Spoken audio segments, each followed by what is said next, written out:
అందరు నమస్తే. మన సీఎం రేవంత్ రెడ్డి గారు నిన్న జడ్చర్లలో ఒక బహిరంగ సభ, అది పార్టీ పెట్టిన బహిరంగ సభ కాదు, గవర్నమెంట్ సభ. అంటే మన పబ్లిక్ మనీ పెట్టి అక్కడ సభ పెట్టిరు. పెట్టినప్పుడు ఒక ముఖ్యమంత్రి ఏం మాట్లాడతాడు? మామూలుగా అయితే ఆయన చేసిన పని చెప్పుకుంటాడు, లేకపోతే చేయబోయే పని చెప్పుకుంటాడు. అక్కడ వచ్చిన జనం కూడా ఏమనుకుంటారు? ముఖ్యమంత్రి వచ్చిండు బహిరంగ సభ పెట్టిండంటే ఖచ్చితంగా ఏదో మన గురించి మాట్లాడతాడు, మనకేదో చెప్తాడు, మనకేదో ఇస్తాడు, మనకేదో చూపిస్తాడు అని అనుకుంటాం మనం.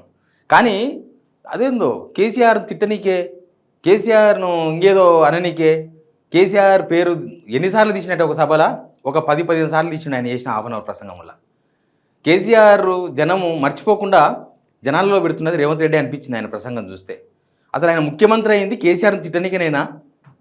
ఒక ముఖ్యమంత్రి దేనికోసం అయితే తిట్టనీకే కాదు కదా, ఒక కేసీఆర్ని తిట్టనీకేనో ఎవరినో తిట్టనీకే కాదు కదా. కేసీఆర్ తిట్టాలి, కేటీఆర్ తిట్టాలి, హరీష్ రావుని తిట్టాలి, బహిరంగ సభ అయిపోగొట్టాలి, కలాస్. ఇది ఆయన జడ్చర్ల బహిరంగ సభలో మాట్లాడింది. సవాళ్ళు ఇంకా తొడగొట్టు ఒకటే మిగిలింది. తొడగొడితే ఎర్రగా అవుతుంది అనుకున్నాం బహుశా.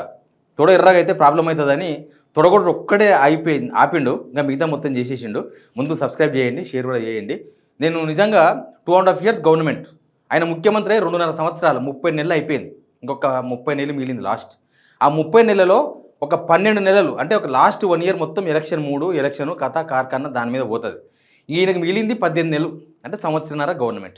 సంవత్సరన్నరలో ఈయన ఏం చేయాలో చూపించాలి, చెప్పాలి అది.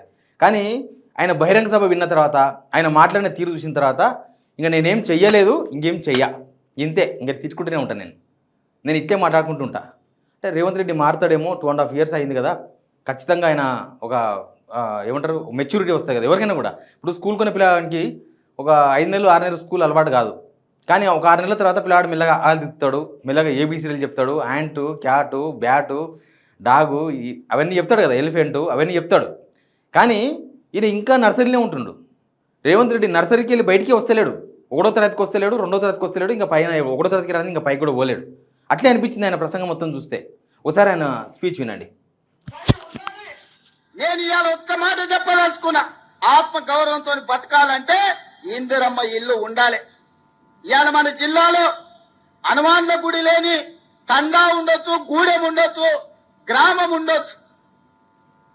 హనుమాన్ల గుడి లేని తండానన్న ఉండొచ్చు, గూడెమని ఉండొచ్చు, ఊరని ఉండొచ్చు, కానీ ఇందిరమ్మ ఇల్లు లేని ఊరు లేదు. నేను గుండె మీద చేసుకొని నేను చెప్తున్నా. ఈయన వేలాది మంది వచ్చారు. నేను సూటిగా బీఆర్ఎస్ వంటి సవాలు విసురుతున్నా. ఏ ఊర్లో నువ్వు డబుల్ బెడ్రూమ్ ఇల్లు కట్టినవో బిడ్డ గానే నువ్వు ఓటు అడగాలి. ఏ ఊర్లో నేను ఇందిరమ్మ ఇల్లు కట్టిందో ఆ ఊర్లో నేను ఓటు అడుగుతా. నీకు డిపాజిట్ వస్తే నా పేరే మార్చుకుంటా. అంటే ముఖ్యమంత్రికి చాలా రిపోర్ట్స్ ఉంటాయి, గ్రౌండ్ ఏముంది, జనం ఏమనుకుంటున్నారు, అవన్నీ మరి ఆ రిపోర్ట్ చూసిన తర్వాత ఇవన్నీ మాట్లాడుతుండేమో. లేకపోతే ఆ పాలమూరు రంగారెడ్డి సొరంగాలు, తర్వాత మిగతా ప్రాజెక్టులు, ఉద్దండపూర్ దగ్గర మాట్లాడానుకో, మిగతా నెట్టెంపాడు, భీమా, అవన్నీ చూసి వచ్చిన తర్వాత ఏం మాట్లాడడం అర్థం కాక మాట్లాడుతుండేమో బహుశా. హనుమాన్ల గుడి లేని ఊరు లేదు, మా పథకం లేని ఇల్లు లేదు అనేది కేసీఆర్ డైలాగ్. దాన్ని కాపీ పేస్ట్ చేసుకున్నాడు. అంటే సొంతంగా డైలాగ్ కూడా ఏం లేదు, అది కేసీఆరే చాలాసార్లు చెప్పిండు ఎలక్షన్స్ ముందల. ఆయన అంటే చాలా స్కీమ్స్ అమలు చేసిండు కాబట్టి బహుశా చెప్పుకున్నాడు. ఈయన స్కీమ్స్ కూడా లేవు కదా చెప్పుకోనికే. రేవంత్ రెడ్డి పరిపాలన ఏంటంటే జనాలకు తెలిసి ఆల్రెడీ జనాలు మాట్లాడుకుంటున్నారు. ఇప్పుడు కొత్తగా అసెంబ్లీలో మాట్లాడుకొని ఈయన క్షమాపణ చెప్పాల్సిన అవసరం ఏం లేదు. ఈయన క్షమాపణ చెప్పాల్సి వస్తే తెలంగాణ ప్రజలకు క్షమాపణ చెప్పాలి. ఎందుకంటే మార్పు కోసం ఇంకేదో చెప్పారు కదా, దానికోసం కదా మాట్లాడేది. ఇంకా సవాల్ విసిరిండి, అది కూడా చూడండి. కాళ్ళ కట్టబెట్టి అడ్డం పడి మా పాలమూరు అభివృద్ధిని అడ్డుకుంటావా? మా పాలమూరు బిడ్డలు మంచోళ్ళే. మట్టి పని, తట్ట పని, పార పని, పలుగు పని, అన్ని పనులు చేస్తాం. అడ్డం వస్తే నీ పని కూడా చేస్తాం. నేను తవ్విన గోతుల్నే మట్టి తీసుడే కాదు బిడ్డ, పండబెట్టి మట్టి కప్పేది కూడా మా బిడ్డలకు తెలుసు. ఈ వేలాది మంది సాక్షిగా పాలమూరు బిడ్డగా చంద్రశేఖరరావు రాసి పెట్టుకొని డైరీలో పాలమూరు జిల్లాలని జెండాల ఎగరనీయం, గద్దెలు దిగాలే, తిమ్మెలు గూలాలే, ఈ పాలమూరు గడ్డ మీద నీ గుర్తు అనేది ఇక మర్చిపో కదా. ఏదో ఎలక్షన్ ప్రచారం లాగా ఉంది. రేపు ఎలక్షన్ ఉంది, ఇది లాస్ట్ సభ. ఎల్లుండి ఎలక్షన్, రేపు ఎలక్షన్ ఏర్పాట్లు చేస్తారు, ఎల్లుండి ఎలక్షన్ అన్నట్టే మాట్లాడుతుండ్రు రేవంత్ రెడ్డి గారు. కారు గుర్తు మర్చిపోతారంట మామనాడు జనాలు, మరచగొడతారంట. మరచగొట్టాలంటే చాలా పనులు చేయాలి. ఏ పనులు చేయలేదు. ఆయన 2009లో పార్లమెంట్ సభ్యుడై ఏం చేసిండో, 2014లో నుంచి 2023 వరకు ముఖ్యమంత్రి ఏం చేసిండో కేసీఆర్ పాలమూరు జనాలకు బాగా తెలుసు. ఎందుకంటే అక్కడ నీళ్లు లేకుండే, పాలమూరు బిడ్డలు అందరికీ తెలుసు. తర్వాత నీళ్ళు వచ్చినాయి. ఆడ పెండింగ్ ప్రాజెక్ట్స్ అనేవి ఒకటి ఉండే, మొత్తం పెండింగ్ ప్రాజెక్ట్సే, అవన్నీ పూర్తి చేసిరు. ఈయన ముఖ్యమంత్రి అయిన తర్వాత పాలమూరులో ఏ ప్రాజెక్టుకు వాళ్ళు పెట్టిన గేట్లకు, బీఆర్ఎస్ గవర్నమెంట్లో ప్రాజెక్టులకు పెట్టిన గేట్లకు వీళ్ళు గ్రీస్ కూడా పెట్టాలి. గేట్లు పెట్టడానికి చాలా డబ్బులు ఖర్చు అయితే చాలా ప్లాన్ చేయాలి. గ్రీస్కి అవసరం లేదు. ఎవరికో పని ఆయన చెప్తే, ఈయన మేస్త్రి కదా, ఓ పని ఆయన చెప్తే ఆయన్ని ఒక డబ్బా కొనుక్కపోయి పెడతారు గ్రీస్. ఆ గ్రీస్ కూడా పెట్టే చాదనైతే లేదు. మోటార్ ఎడిపోతే గంతే, ఇంకా మోటార్ మునిగిపోతే గంతే, ఇంకా మర్చిపోవాల్సిందే మళ్ళీ మోటార్. ఇంకా అట్లాంటి సిచ్యువేషన్. అట్లాంటిది ఇప్పుడు ఆయనకు మొత్తం 10 మంది ఎమ్మెల్యేలు ఉన్నారు మహబూబ్నగర్ జిల్లాలో, 2 బీఆర్ఎస్ వాళ్ళు ఉన్నారు. దానిలో ఒక ఆయన గుంజుకున్నాడు గద్వాల నుంచి. అసలు ఒక్కరు కూడా గెలవనీయండి బీఆర్ఎస్ వాళ్ళను. ఇప్పటికిప్పుడు ఎలక్షన్ వస్తే ఉమ్మడి మహబూబ్నగర్ జిల్లాలో కాంగ్రెస్ భారీగా నష్టపోతుంది. ఏ సర్వే, ఇంటెలిజెన్స్ సర్వే చేసుకో, పోలీస్ సర్వే చేసుకో, ఏమైనా సర్వే చేసుకో, మొత్తం కాంగ్రెస్ రాష్ట్ర వ్యాప్తంగా అన్ని జిల్లాలు నష్టపోయింది. ఉమ్మడి మహబూబ్నగర్ జిల్లాలో భారీగా నష్టపోయింది కాంగ్రెస్. ఎందుకు అంటే ఆ ఎమ్మెల్యేలకే తెలుసు, ఇప్పుడున్న ఎమ్మెల్యేలే మేమేం చేస్తలేం, మేము చేయడానికి పైసలు లేవు, మేము మా జిల్లా ముఖ్యమంత్రి అయ్యుండి ఏం చేస్తలేరని జనాలందరూ ఎమ్మెల్యేల మీద ఎగబడుతున్నారు. ఇదేంది ఇట్లయిపోయింది మా పరిస్థితి. ఇప్పుడు వేరే జిల్లా వాళ్ళు ఏదని చెప్పుకోనికి అవకాశం వస్తుంది, వేరే జిల్లాకు సంబంధించిన ఎమ్మెల్యేలు. కానీ మహబూబ్నగర్ జిల్లాలు చెప్పడానికే ఎమ్మెల్యేలు చెప్పుకోనికి ఆన్సర్ కూడా లేదు. అరే ఈ జిల్లా ముఖ్యమంత్రి, మీరు అదే జిల్లా అదే పార్టీకి సంబంధించిన లీడర్లు ఎమ్మెల్యేలు మీరు ఎందుకు పని చేస్తలేరని జనం అడిగితే ముఖం లేదు చూపడానికి. ఇక వాళ్ళు బీఆర్ఎస్ను మొలవనియ్యా, ఈయన చేతిలో ఉంటుందా? ఈయన చేతిలో ఉంటుందా? ఏది మొలవాలి ఏది మెలవకూడదు ఎట్లయితే ఏం కదా రేవంత్ రెడ్డి చేతిలో ఉంటుందా? అసలు జనాల నుంచి రెస్పాన్స్ లేదు. పక్కన కూర్చున్న వాళ్ళ లీడర్ల ముఖాల్లో ఇంత రెస్పాన్స్ లేదు. ఆయన మాత్రం మాట్లాడుతున్నాడు, అదేదో భయంతో కూడిన గౌరవంతో కూడిన టెన్షన్లో మాట్లాడుతున్నాడేమో అనిపిస్తుంది. నువ్వు బురద చల్లినా, తల కింది కాలు మీదకి చేసుకున్నా, నువ్వు పోయి సీసల తలకాయ పెట్టి సచ్చినా, పక్క రాష్ట్రంతో చర్చలు చేసి డిసెంబర్ లోపల పాలమూరు రంగారెడ్డి ఎత్తిపోతలకు 90 టీఎంసీలకు వాళ్ళ మీద ఒత్తిడి తెచ్చైనా కొట్లాడైనా ఆంధ్రప్రదేశ్ నుంచి ఎన్ఓసీ తీసుకొచ్చి పాలమూరు రంగారెడ్డి ఎత్తిపోతలకు 90 టీఎంసీల నీళ్లకు అనుమతి తీసుకొచ్చే బాధ్యత నాది. అయిపోయింది, సినిమా మొత్తం అయిపోగొట్టేసిండు. చంద్రబాబు నాయుడు దగ్గర నుంచి ఎన్ఓసీ తీసుకొస్తారంట పాలమూరు రంగారెడ్డి కోసం. కేసీఆర్ సచ్చినానంట. అందుకే మానవ ఓ సినిమాలో ఉంటుంది కదా, జగదేకి వీడు అతిలోక సుందరి, ఓ మానవ మానవ మానవ నేను మానను అని చెప్తుంటాడు అవతల ఒక ఆయన.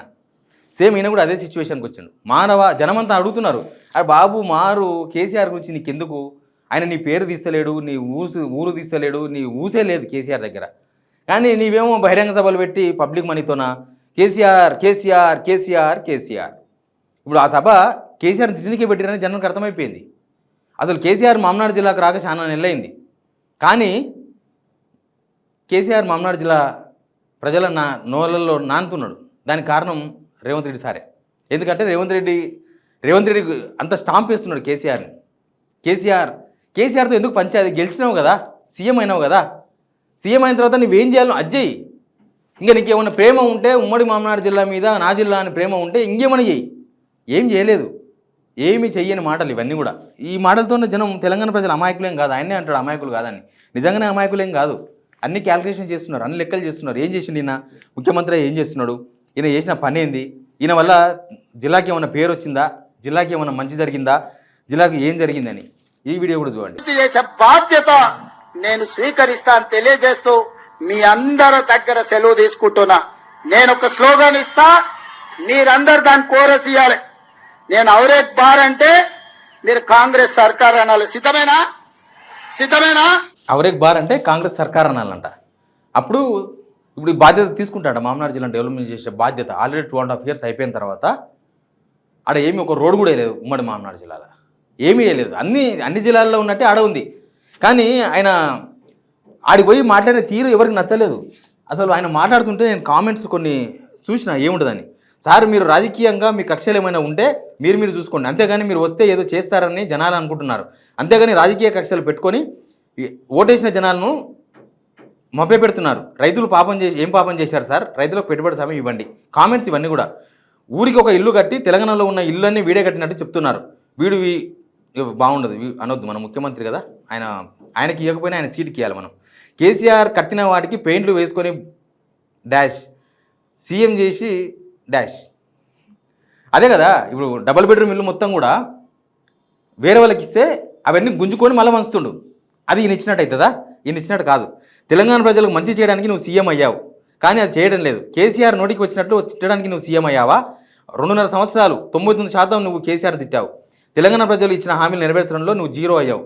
ఎంతసేపు కేసీఆర్పై మాట్లాడడం అంతేనా? గవర్నమెంట్ ఫామ్ కాకముందు ఎలక్షన్లో ఏమేమి వాగ్దానాలు ఇచ్చిండ్రు అవి నెరవేర్చండి, అంతేగాని సొల్లు మాట్లాడి కేసీఆర్ మీద కేటీఆర్ మీద ఎందుకు మాట్లాడుతున్నావు? ఆయనకు జనాలు చెప్తున్నారు, నువ్వు ఇచ్చిన ఇందిరమ్మ ఇల్లు అన్నీ నీకు చెంచాగిరి చేసే చోటా మోడల్ లీడర్లు కట్టుకుంటున్నారు. మా ఊరికి వచ్చి చూడండి, కావలిస్తే నీ ఇలాకాలు అంటే ఆయన కొడంగల్లేమో. బతుకు తెరువు మీద భూమి మీద కొట్టావు, పని మీద కరెంటు నీళ్లు లేక కట్ చేసి మొత్తం ఇల్లు ఇస్తే సరిపోతుందా నీ బతుకు? నువ్వు రెడ్డి అని చెప్పుకోకు, వాళ్ళ ఇజ్జత్ పోతుంది. ఇంకా నేను కొన్నే చదివిన, చాలా ఉన్నాయంట, అవన్నీ కూడా మొత్తం చదవలేను. ఇది పరిస్థితి. Please subscribe.